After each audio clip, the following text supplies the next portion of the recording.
자, 이제 싸움의 양태가 희한해집니다. 김정욱 박사. 네. 누가 도대체 민주당에 녹취를 제공했느냐? 녹취가 지금 하나, 두 개, 세 개 딱 나왔는데요. 네. 자, 대통령 육성이 일단 있었고요. 네. 그 다음에 뭐가 더 있느냐라고 하면서 많은 사람들이 질문을 하고 있는데 더 있는 게 있나요? 뭐 나머지는 하나가 남았겠죠. 네. 오빠 전화 왔어? 라고 얘기되는 김건희 씨의 실제 육성. 왜냐하면 지금 많은 국민들이 놀라고 분노한 이유가 대통령이 진짜 전화를 했네, 명태균과.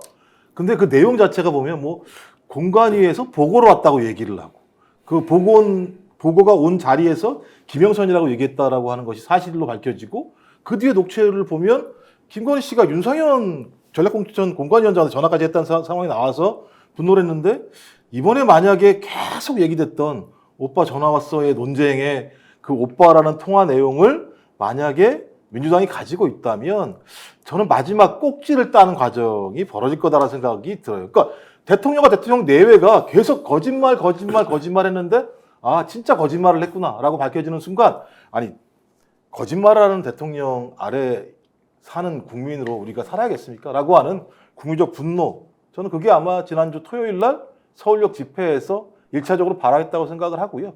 다시 한번 그게 나온다? 저는 저 생각이 가지고 있을 거라고 생각을 하는데 네. 그게 나온다고 한다면 저는 진짜 중대한 변곡점이 그때부터 발생할 거다 생각합니다. 자, 민주당이 가지고 지금 터뜨리면 되는데 NCND 시인도 부인도 하지 않는 것은 무슨 작전입니까? 아니면 실제 없는 거 아닙니까? 노정면 의원이 어느 방송에서 네. 어제 얘기하는 걸 저도 들었는데 양은 많은데 2개 정도 분석하는데 이틀 걸렸다는 거예요. 그러니까 한 번 전화한 게 양이 많다는 거죠. 그리고 내용의 적실성, 이 사람은 누구고 뭘 얘기한 거고 현재 시간이 걸리고 있다는 얘기인데 지금 김종욱 박사가 그랬잖아요. 그 김건희 목소리가 나오게 되면 이게 양상이 달라진다. 그러면 내용이 뭐냐 하는 건데 지금까지 우리가 알고 있는 거는 대선 과정에서 명태균이 역할을 했다. 그다음에 대통령 목소리 나온 내용은 뭐냐면 재보선의 공천에 개입했다까지 않습니까? 근데 이 두 가지를 뛰어넘을 수 있는 가장 크고 중대한 일이라면 그거는 명태균 씨와 김건희 씨가 일상적 대화 속에 국정을 농단한 것, 국정에 개입하는 흔적이 담겨 있다면 아마도 가장 큰 것이 될 수 있을 거예요. 네. 그리고 가능성으로 봐서 그 부분은 분명히 있지 않겠는가 이겁니다. 예를 들면 어떤 겁니까? 국정과 관련된 것이 있다면 좀 비유를 해주시면 어떤 거죠? 국정에서 이제 중요한 거라면 인사와 정책 아니겠어요? 예, 예. 누굴 쓸까 하는 의논을 했다든지, 뭐 가령 국방장관에 누구 앉힐까, 뭐 이런 의논을 했다든지, 그다음에 국가 주요 정책 사업 가운데서 새로운 아이디어를 명태균 씨가 막 냈어. 가령 요즘 말썽이 서서히 시작되고 있는 마음 건강 국가 투자 사업 같은 거에 대한 아이디어를 갖고 얘기했다든지, 개식용은 이제 금지시켜야 되는데 어떻게 하죠? 뭐 네. 이런, 그러니까 국정의 구체적인 내용을 갖고 둘이 상의하고 협의한 듯한 내용이 나온다면 이거는 말 그대로 최순실이는 게임도 안 되는 커다란 국정 개입이 증거로 나오는 거겠죠. 저는 민주당이 김건희 여사의 녹취를 갖고 있다 하더라도 윤석열 대통령의 녹취를 먼저 깐 거는 아주 탁월한 선택이었다고 생각합니다. 왜냐면 제 주변의 보수 지지자들이나 아니면 정치에 크게 관심 없는 사람들도 사실 김건희는 비호감이 너무 컸고 그동안 국정 개입이 얼마나 직접적인 연관성이 많이 드러났잖아요. 근데 윤석열이 그걸 알았냐 몰랐느냐가 사실 최대의 관건이었는데 윤석열 대통령이 목소리로 김영선 하면서 나왔기 때문에 저는 김건희 여사의 녹취록보다 훨씬 더 일반 국민들에게 파급력이 더 컸다. 네. 네, 그래서 먼저 풀길 잘했다라고 생각했습니다. 예. 근데 만약에 나온다면 그 창원 산단 문제 관련해서 명태균 씨가 지시했다는 거잖아요. 그 강희정 씨한테 준비해달라고. 왜? 그랬더니 김건희 씨한테 보고해야 된다라고 얘기했다는 거니까 그런 내용이 나온다거나 아니면 용산에서 여론조사를 주기로 했다. 그래서 지금 김영선이랑 막 싸운 거잖아요. 근데 그걸 주기로 했다는 내용이 나오면 대통령 부인이 아무런 권한도 없는데 소위 용산의 예산이 20억 정도가 책정했다라고 하는 여론조사 비용에 대해서 그런 얘기를 했다거나 창원 산단 땅값은 엄청나게 올라갔을 거니까 그런 문제가 있고요. 또 JTBC가 오늘 보도한 것 같은데 재밌는 보도더라고요.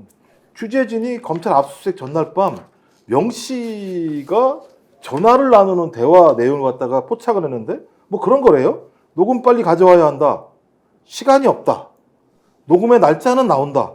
빨리 가져와야 한다. 이런 내용이 있는 거예요. 그렇다면 녹음된 내용 자체에 특정한 날짜에 녹음된 내용이 아마 중대한 사안일 수 있는 거겠죠. 그럼 만약에 그 녹취 내용이 지금까지 나와 있던 중대한 국정농단의 시점 또는 공천 개입의 시점과 딱 맞아 떨어진다면 이건 제가 볼 때 빼박인 거죠. 자, 저 이제 JTBC 단독 보도에서 명태균 파일이 어디에 있느냐, 검찰도 확보 못했다, 이제 이런 내용이 나오지 않습니까? 자, 그러면 저 파일이 김종 박사 혹시 없는 거 아닌가요? 자, 부모님 산소에 가서 다 태워버리겠다고 했는데 네. 어떻습니까? 지금 명태균 대표 가지고 있습니까? 없습니까? 여기 나왔으니까 녹음의 날짜는 나온다. 빨리 가져와야 한다. 예, 아직은 이때까지 살아 있었던 거죠. 예, 살아 있고 난 다음에 한 얘기가 소위 부친의 무덤에 묻었다. 근데 지금 무덤은 없다라고 확인된 거잖아요. 네. 검찰이 확인해 준 거니까 화장을 했고 가봤더니 무덤도 없다라고 얘기를 한 거고 자기 처남한테 줬다나 그랬더니 처남이 그걸 없앴다라고 얘기를 하는데 저는 그런 얘기 하나에 누가 없앴다는 얘기를 뭘 할까요 굳이? 그러니까 저는 가지고 있다라는 것이고 아마도 가지고 있으면서 딜을 하겠죠. 본인이 살아남을 수 있는 유일한 길은 자기가 자기의 잘못을 뉘우쳐서 국민들에게 공익제보자로서 다 얘기하는 방법이거나 아니면 자기의 중요한 내용들 가지고 정권, 그러니까 대통령 내외와 소위 뒤로 딜을 해서 검찰을 어떤 형식으로든지 눌러가는 방식 두 가지가 있을 것 같은데 전 지금까지 명태균 씨가 해온 방식은 전자는 아닌 것 같다. 그럼 후자일 거다. 후자를 성사시키기 위해서는 그걸 가지고 있어야 되는 거죠. 그걸 가지고 있지 않다면 저는 명태균 씨는 제가 나락으로 떨어질 거라고 봐요. 그럼요. 근데 그동안의 행적을 보니까 속으로 명태균 씨가 한번 자기가 갖고 있는 비밀을 던질 수도 있지 않나 생각을 했는데 전혀 그럴 수는 없겠구나라는 어떤 확신을 갖게 됐어요. 우선은 이 사람의 모든 행적이 결국 이권에서 근거한 거라는 게 분명하기 때문에 자, 이 사람이 뭐 증거를 없앤다, 뭐 아버지 산소에서 묻었다가 태운다, 이거는 다 시야를 흐리기 위한 작전. 뭔 던져서 사람들이 그쪽 쳐다봐 해놓고 이 사람 딴짓하는 거죠. 그리고 결국 이 사람이 계산적으로 본다면 어느 게 이길까? 야당 내지는 대중을 향해서 뭔가 공개했을 때 자기 이득하고 비밀을 끝끝내 감추고서 윤석열 측 그리고 검찰과 딜을 해서 조금이라도 형량을 줄이는 딜하고 어느 쪽을 선택할까? 그러니까 명태균 씨에게 무엇이 나오길 기대하기는 어렵다는 게 분명한 생각이 들고요. 네. 반면에 워낙 많이 흘리고 다녔으니까 그 자취가 저번 윤석열 목소리 비슷하게 흘려진 자취 속에 어디선가 내용물이 좀 나올 수도 있지 않겠냐 그런 거죠. 자, 지금부터 저희들이 이제 집중적으로 검찰 수사 진행 상황을 체크하면서 명태균 대표가 지금 어떤 생각을 하고 있는지 한번 좀 따져보겠습니다. 취재한 내용 먼저 좀 말씀을 드리면요. 명태균 대표가 검찰 수사가 기정사실이 된 걸 받아들이고 있습니다. 그리고 곧 출두할 것이다. 출석 날짜를 조율하고 있고 어제는 이제 경기도 광명에서 특정한 사무실에서 변호사를 만났고 아마 선임을 했다라고 하는데 그 변호사가 아직 얼굴을 드러내고 있지는 않은데 누군지는 제가 알고 있습니다만 말씀을 이제 드리기는 그렇고 저도 아는 사람이겠죠? 네. 자, 그래서 중요한 것은 지금 검찰 수사 전에 용산과 뭔가 연결을 해서 이야기를 주고받고 있다라는 이제 소식을 들었습니다. 용산 쪽에서 연락이 왔다는 겁니다. 명태균 대표에게 직접 연락 온 게 아닙니다. 이것은 여러분들께 단독으로 제 말씀을 드리는데 용산이 명태균과 연락을 취하고 있습니다. 자, 그 두 가지를 체크하고 있는데 첫 번째 민주당에 제보했던 영상이 몇 개인지 누가 전달한 것인지에 대해서 파악을 하고 있는데 정확한 대답을 용산에 하고 있지 않습니다. 명태균 쪽에서 요구하는 것은 뭐냐?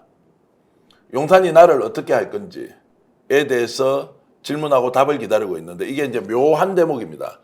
검찰 수사와 관련해서 명태균은 출석이 기정사실화된 상황에서 뭔가 오다가 있어야 하는데 오다가 없다. 용산에서 확실한 해법을 주지 않으면 모두 폭로하고 검찰에 나갈 것이다. 라고 최근 며칠 사이에 얘기를 했습니다. 최근에. 그런 명태균이 한쪽으로 몰려있다는 것이기도 하고 본인이 나갈 때는 그냥 걸어 나가지 않는다. 그래서 뭔가 사인을 달라고 하는 이제 신호가 잡히고 있습니다. 여러분 이것은 취재한 내용인데 표현을 제가 이렇게 하더라도 이야기를 그대로 믿으시면 됩니다. 거래를 하고 있다 또는 딜을 하고 있다. 아니면 본인이 궁지에 몰려 있기 때문에 터뜨리겠다는 마지막 압박을 넣고 있다. 이제 이런 말씀을 좀 드릴 수가 있는데, 자, 과연 이제 질문 드리겠습니다. 과연 검찰은 이런 상황을 알고 강제 구인, 구속영장 청구, 구속이라는 과정으로 갈 것이냐, 아니면 용산의 눈치를 볼 것이냐, 어느 쪽입니까? 아니 그게 어떻게 나뉘겠어요? 예, 검찰이 하는 행동과 용산이 어떻게 구분될 수 있냐 하는 거예요. 네, 제 말은 좀 억측이라고 할지 모르지만 저는 그 창원지검이라는 곳은 용산의 입장을 대행하는 파견 기관처럼만 보여요. 그러니까 일단 명태균 씨를 이제 소환을 하겠죠. 그리고 굉장히 중주에 있는 양 몰아가겠죠.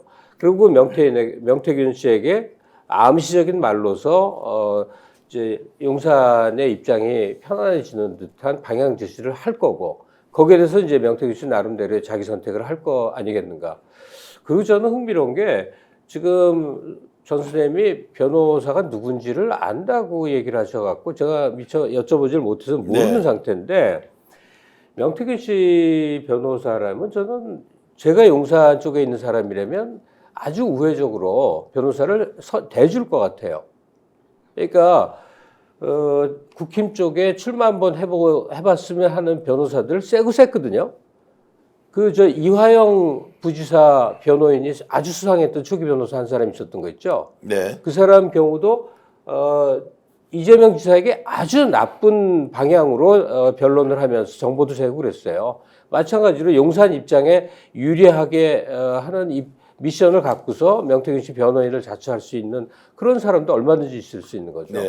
저는 개인적으로 박근혜 대통령과 윤석열 대통령의 가장 큰 차이가 검찰 권력을 윤 대통령 갖고 있다는 거잖아요. 똑같이 탄핵을 받을 만한 이유가 있지만, 그렇기 때문에 저는 검찰이 지금까지 해왔던 거 뭡니까? 특히 김건희 여사에 관련돼 있어서는 말도 안 되게 다 무혐의, 말도 안 되는 결과를 냈기 때문에 검찰이 지금 뭔가 다르게 움직일 것이라는 기대는 아예 없고요. 정치적인 심판을 완벽하게 받으면 국민들로부터 그럼 그때 약간 움직이는 척 하지 않을까. 그래서 정권이 무너지면 그때서야 제대로 된 수사가 들어가지 않을까, 이런 생각이 들었고. 그래서 좀 이제 복잡한 양상으로 치닫고 있어서 조금 정리를 해드리면요. 변호사 선임을 했는데 이 변호사가 일방적으로 아무 문제가 없다고 변론을 하면서 용산과 있었던 일을 공개할 건지 말 건지에 대해서 아마 상의하고 있을 겁니다. 오늘 저녁에도 명태균 대표는 누군가를 만나고 있습니다. 이 저녁 시간에요. 자, 앞으로 향후 대응책에 대해서 고민을 하고 있을 텐데. 아니 그 변호사가 용산 측에서 선이 다 있는 변호사는 분명히 아닌 거예요? 전혀 아닙니다. 아니에요? 전혀 아니고 경남 진해 출신인데요.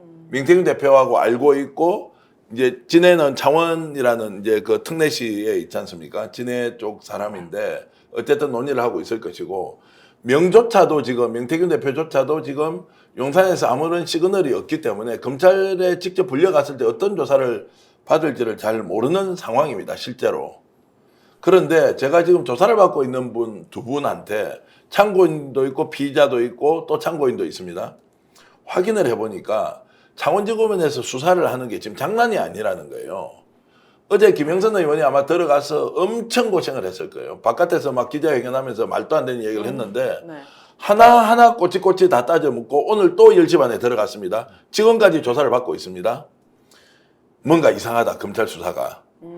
자, 누군가의 오다를 받고 움직인다는 느낌이 아니라 검찰이 단독으로 이 문제는 자칫 잘못 수사하면 큰일 날 수 있겠다라는 위기감을 갖고 수사를 하는 흔적들이 보입니다. 그래서 일설에는 서울중앙지검으로 와야 딜이 되는데 창원지검에서 수사를 계속 시키면 딜이 안 된다는 겁니다.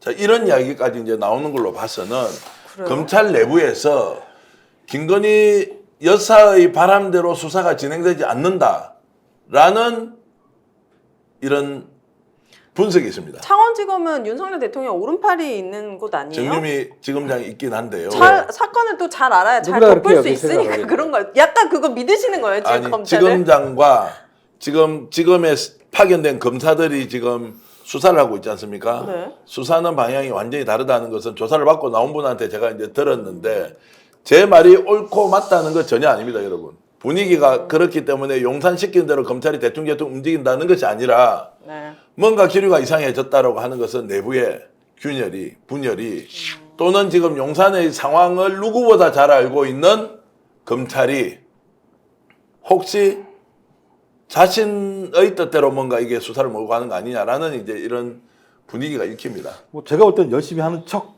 저기다. 왜냐하면 이 수사가 9개월 동안 아무런 일도 없이 수사를 미루고 있다가 갑작스레 이 사건이 터지니까 압수수색을 했었습니다만 압수수색도 늦장 압수수색을 계속 진행을 했었는데 최근 검찰도 마찬가지겠죠. 여론의 흐름이나 민심이 상당히 꺾이고 있는 상황이기 때문에 이걸 어떤 고려를 해야 되겠습니다만 무슨 얘기가 나왔냐면 그 JTBC 보도에 의하면 화요일 얘기가 나왔다는 거예요. 명태균 씨 입에서.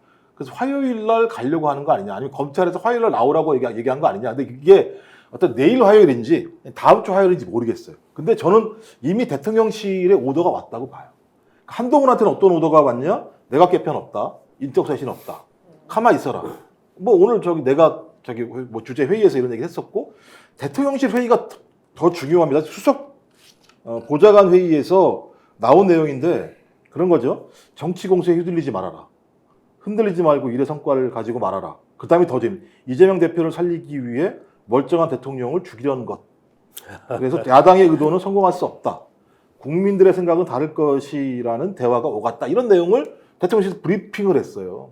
저는 이거는 적어도 명태균과 검찰에 보내는 시그널이라고 보는 거예요. 네. 그러니까 저는 그래서 이런 상황과 관련해서 지금 말씀하신 것처럼 매우 큰 긴장이 벌어지고 있습니다만 그 균열을 깰 만큼 검찰이 심장이 강하지 않다라고 생각을 하고요. 지금 척을 하고 있다고 생각합니다. 스픽스는 말하는 언론입니다. 대세는 유튜브, 그중에서 스픽스. 좋아요, 댓글, 구독, 알림 설정. 여러분이 저희를 사랑해 주시고 우리가 여러분을 사랑하는 4가지 방법입니다.